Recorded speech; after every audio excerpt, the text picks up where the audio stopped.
अस्सलाम वालेकुम dear students, अपने चैनल में आप सभी को खुशामदीद कहता हूँ। आज हम अल्लामा मोहम्मद इकबाल की मशहूर नज़म तलुई इस्लाम के पस मंज़र व तारुफ़ के बारे में पढ़ेंगे।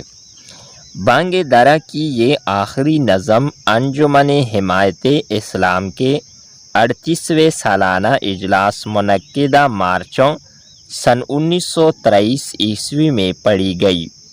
इस ज़माने में मुसलमानों के हक़ में सूरत हाल कदरे हौसला अफ़ज़ा थे।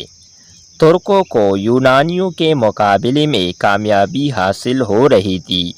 यहाँ तक कि सितंबर सन 1922 ईस्वी में उन्होंने असमत पाशा की सरकर्दगी में समरना पर कब्ज़ा कर लिया। तुर्कों को मशरिकी यूनान और अधरना भी वापस मिल गए थे। ईरान भी इनकलाबी तब्दीलियों की तरफ गामज़न था। मिस्र से बरतानवी तसल्लुत ख़त्म हुआ। मराकश में हस्पानवी फ़ौज के मुकाबले में मुजाहिद रैफ अब्दुल करीम का पल्ला भारी था। हिंदुस्तान में तहरीक तुर्क मवालात ज़ोरों पर थी, जिसके कैदियों में 80% मुसलमान थे। बैदारी की लहर ने हिंदी मुसलमानों के जज्बात में ज़बरदस्त हलचल मचा दी थी। अल्लामा इकबाल इस कैफियत से बेखबर ना थे।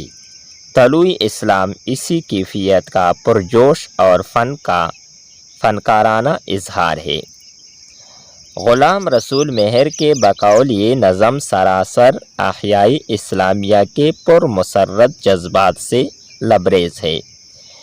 कलीमुद्दीन अहमद फरमाते हैं, इकबाल का महसूस रंग तुलुई इस्लाम के हर शेर में जलवागर है। ख़यालात का फ़लसफ़ियाना अमक, इनकी सदाकत बेपना, तर्ज़ अदा की शान व शौकत हर शेर मुअस्सर है और इसका असर जोश आवर है। दिल मुर्दा में रूह ज़िंदगी दौड़ जाती है और तरक्की का जज्बा मौजज़न होता है।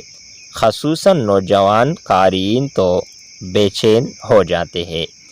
डियर स्टूडेंट्स, उम्मीद करते हैं कि आपको ये वीडियो अच्छी लगी होगी।